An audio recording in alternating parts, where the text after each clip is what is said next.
is Al Baldessaro here? Maybe you want to say, this is a group I gave money to. Now, I could have asked all these groups. He just showed up. I just saw him. But I could have asked all these groups to come here, and they could have made, I didn't want to do that. I'm not looking for credit. But what I don't want is when I raise millions of dollars, have people say, like this sleazy guy right over here from ABC. He's a sleaze in my book. You're a sleaze because you know the facts, and you know the facts well. Go ahead. Thank you, Mr. Trump. First of all, for the record, I'm a state representative from New Hampshire, 10 years on the Veterans Affairs Committee, 22 years in the Marine Corps, retired First Sergeant. What I want to clarify here, first of all, I would never, ever in a million years put my name on a candidate that did not, from his heart, look me in the eye and tell me he's concerned about veterans. That's Donald Trump. I met him over a year ago. I've been involved with many fundraisers. There are many scam artists out there. He did the right thing by vetting these groups there. If you look at some of the groups, they're giving 20 cents, 40 cents on the dollar, and they're spending the rest for, their, nice lavish trips. He gave 100%. The liberal media is the only ones that have been calling me on the foundation. All right, I'm the former chairman. I've been dealing with this stuff for years as a veterans activist. Stop using veterans as political pawns. You got a guy outside McCoy. Go do a Google search on his Facebook. He's out there, his pictures with Clinton. They are using veterans as political pawns. It must stop. Donald Trump is doing this for the heart.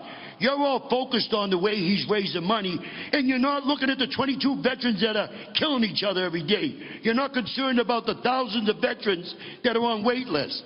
Look at his plan on his Trump's website. He talks about medical cards. He talks about fixing the VA. He talks about competition. I think the liberal media, and I've been dealing with you a long time, you need to get your head out of your butt, focus on the real issues. Thank you. There are two main takeaways to take from this video. One is how Trump and this Marine handles the media, and they handle them perfectly. Trump has to deal with an ABC reporter who has constantly gotten under his skin, who has constantly gone after Trump nonstop. And instead of focusing on real actual issues, he focuses on where Donald Trump's money has gone.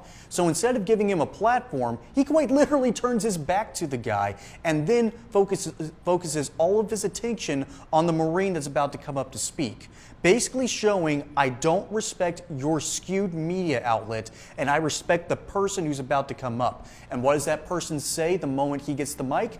He laces into the ridiculousness of our mainstream media for focusing on the wrong things, for not focusing on the veterans that are basically unaliving themselves every day. The average is about 22, I believe.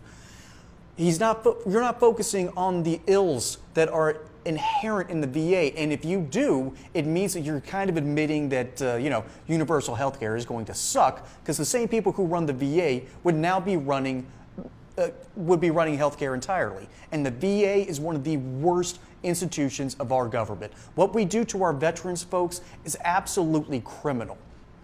And so we need to start asking ourselves, do we want a president, and do we want people behind him who look at the media and say, you are full of it, you aren't focusing on the proper areas, and you aren't fixing what needs to be fixed?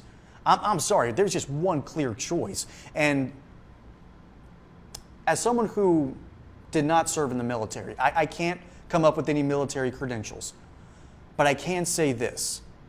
When I've heard the horror stories from the VA, when I see what the media does every single day to people like Trump and to people like this Marine, and then I see these organizations then come up and say we need to solve these problems when they're the ones in power to begin with, I don't believe them. And it causes me to look towards candidates like Trump with even more admiration, particularly upcoming in the 2024 election.